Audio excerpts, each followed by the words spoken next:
J'ai ici un PDF dans mon Google Drive.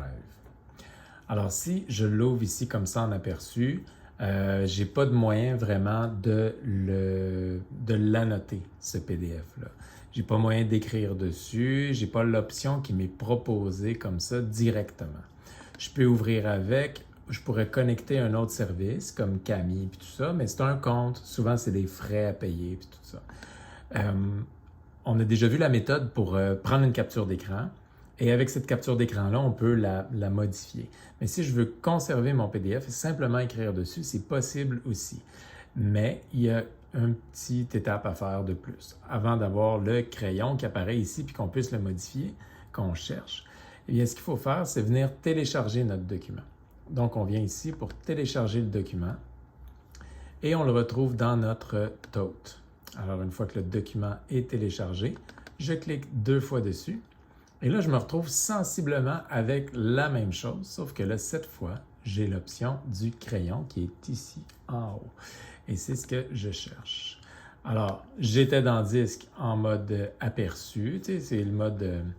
En passant, c'est un petit truc, là. Si on est dans Disque comme ça, puis qu'on veut juste voir c'est quoi ici, on pèse sur P et on voit le document apparaître. Je fais Échappe pour revenir à mon Drive normal sans voir l'aperçu du document.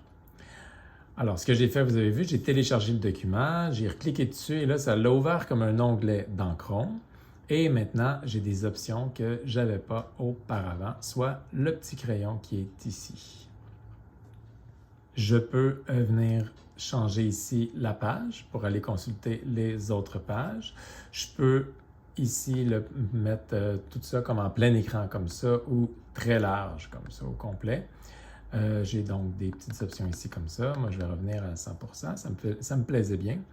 Et ensuite, j'ai le petit crayon ici comme ça. Donc, en pesant sur le crayon, ça vient charger les options de crayon qui sont les mêmes que ce qu'on voyait en annotation d'écran. Donc, j'ai le stylo avec différentes grosseurs et différentes couleurs. Et j'ai le marqueur, même chose. Et j'ai les faces. Alors, moi, je m'en viens dans le crayon comme ça. Et je peux me mettre à modifier mon document. J'ai qu'à prendre mon crayon. Et maintenant, je peux écrire ce que j'ai à écrire. Et ensuite, ça va se sauvegarder. Quand j'ai terminé, je peux venir ici, peser sur le crayon.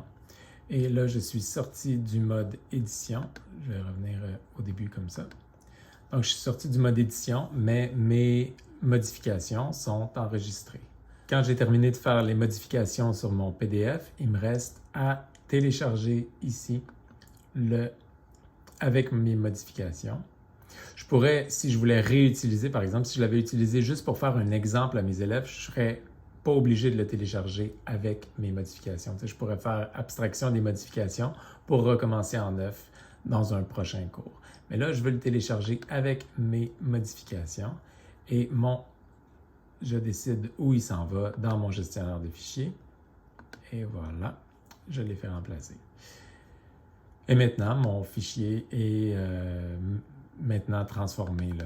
Si je reviens à mon fichier d'origine, il est toujours là, mais j'ai la version, si je veux, j'ai la version modifiée avec mes petites transformations que j'ai faites avec mon crayon.